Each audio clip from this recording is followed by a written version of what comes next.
My name is Jay Dickson, and I teach in the English department, and I do the analytical side of the department. I teach courses on the modernist British and Irish novel, the Victorian novel, and the contemporary novel. Hello, I'm Samiya Bashir, and I'm in the English department, but in the creative writing program. So I teach creative writing. I focus on poetry and creative nonfiction. We also have Peter Rock, who focuses on fiction and nonfiction. And we teach 10 classes a year. We run a poetry salon and a visiting writer series, and there's lots of exciting things going on. And I am Elizabeth Drumm, Libby Drumm, and I'm a professor in the Spanish department, but I'm also the chair of the Comparative Literature program. At Reed, we're very proud of it, and we work with most of our faculty being on the analytics side, but Samiya will tell you more about the creative writing side, and we have 2 faculty in that. Other tracks you can take in English are to go forward in English, doing a foreign language track where you would have expertise in a foreign language, take a first year, a second year, and then a third year, ultimately, if you don't place right away into the third year. And of course, you can also place into the second year. The third year are 2 literature courses conducted in the foreign language.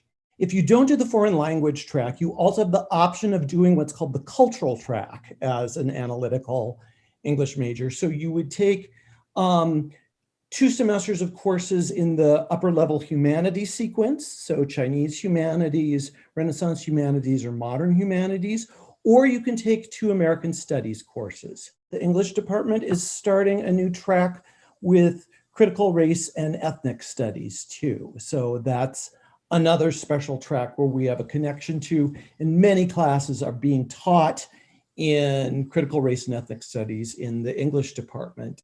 Typically, English majors, for the first time next year, you can take a course in the 200 English courses on the analytical side of the department. And I'm just going to talk about the analytical side. Samiya will talk about the creative side. You can take courses as well. It used to be in the past, we said that Hume 110 was the entrance into English courses, and Reed students couldn't take them until their sophomore year. And we now want you to try doing English courses too. So you can enter any 200 level English course if you can fit into it. There will be 6 slots, I think, 5 or 6. It may just be 5 slots that are reserved for first year students. So there are 200 level courses. We usually recommend our students take poetry as well as fiction and drama to spread that out. And then students have to take 5 300 upper level courses. The 200 level courses focus more on genres and ideas within genres like the novel, poetry, drama, narrative. And the 300 level courses tend to be more specialized, use more contemporary literary criticism, and focus on an idea, a project, a time period. So Jay mentioned the foreign language focus, and we here for English majors who want to focus on creative writing, we just ask you to take 4 units of creative writing, and 3 of those should be before the senior year, at least, because senior year thesis is one of those units. Also, 2 of those need to be of the upper division. So we have 200 level intro classes, which can be introductory workshops, intermediate. We can, in that area, I have an intro poetry workshop that I teach every year. I've also taught a revision course in the 200 level. I'm teaching one right now in the 300 level. Pete teaches an intro short story class, nonfiction essay, personal essay class. But we also then broaden a lot. So I have taught a pretty standard advanced workshop, but I've also taught courses on kind of poetry in place, where we explored all over the city of Portland. We went underground in the tunnels and, had all of these different things that we then kind of followed various writing trips through. I've had a somatic poetry class that was upper level. That was actually a memoir kind of a course, and we worked through the body. We had various interesting artists visiting, pushing us through that. But you do that, and then you will be writing your creative thesis. And a creative thesis is basically, let's say if you're going to do poetry, you're going to write a thesis of poetry, so a significant volume of work. And then you're also going to speak about it. There's a critical component that goes to that. And so you're really pulling from all of their studies. You're pulling from your creative writing studies and all of the kind of tools you've learned for your writing, but you're also pulling from your critical studies because you do still need to follow the English department requirements. You have to have at least 200 classes. You have to take the junior qual and the junior seminar.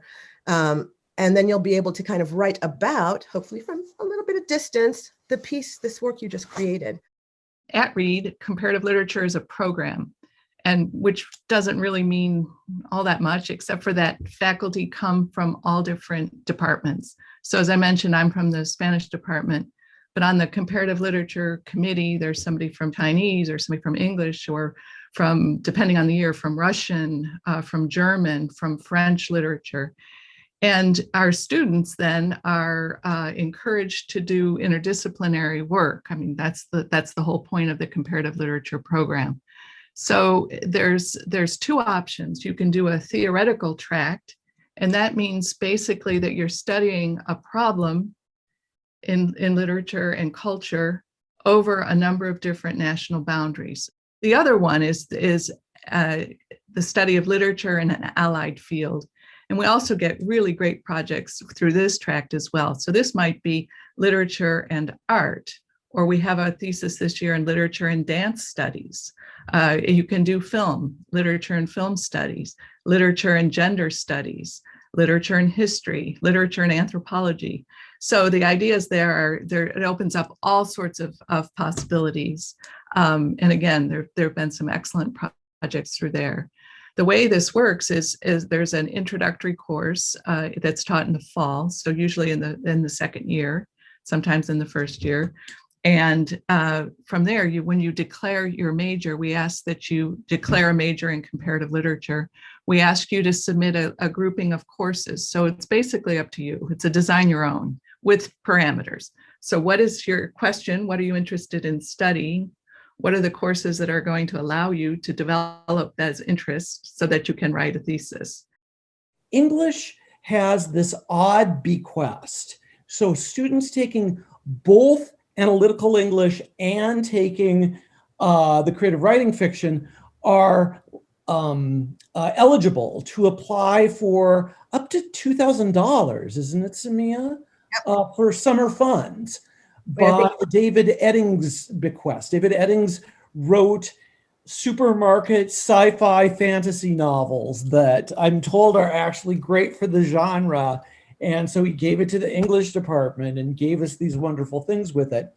And then we have this wonderful get together every fall where we hear about people's projects. People have gone to Spain, have taken road trips around the United States, and then wrote a creative piece about it.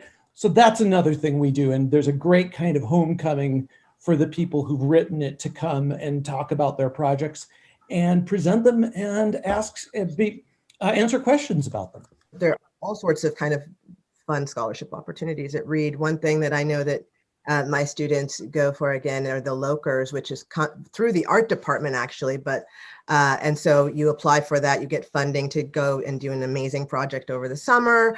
And there were a couple of years where the poets were sweeping, much to the art department's consternation. But you know what?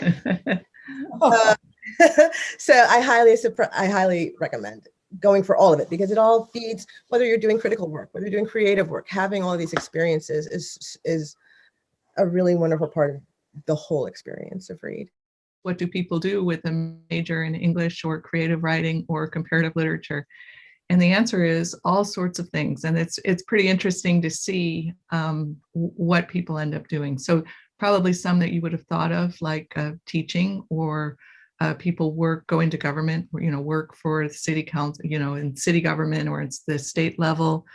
People go to graduate school, the professional schools. Turns out we're good feeders for certainly for law school, but also for medical school, go figure. But we also have people doing, for example, I find this fascinating. We had a group of students who landed in film. They're all working in film. And you would think from Reed College in Portland, Oregon, how did this student, these are graduates from within 10 years, somebody is an executive producer for Netflix. Somebody else was an executive producer on Roma, worked in Mexico City with Alejandro Cuarón. I mean, they, Reedies find their way into really fascinating work. What you're doing, working in this, studying in this field, is you're learning critical thinking, you're learning writing and articulation. And those are the things that are so vastly yearned for in just about every field you might want to work, where you might want to work. And they're also the spaces where people feel less comfortable and competent. That people want someone who feels comfortable writing. That's not something that a lot of people have. They want somebody who's going to not just kind of do the rote work, but really think about how that work needs to be done, especially with the kinds of jobs we're looking at today. We've also had students go on to become novelists and poets and playwrights and writers for TV shows. Your English major is incredibly marketable, even if people are telling you it's not, or your comp lit degree or your literature degree. And you can do quite a lot with it.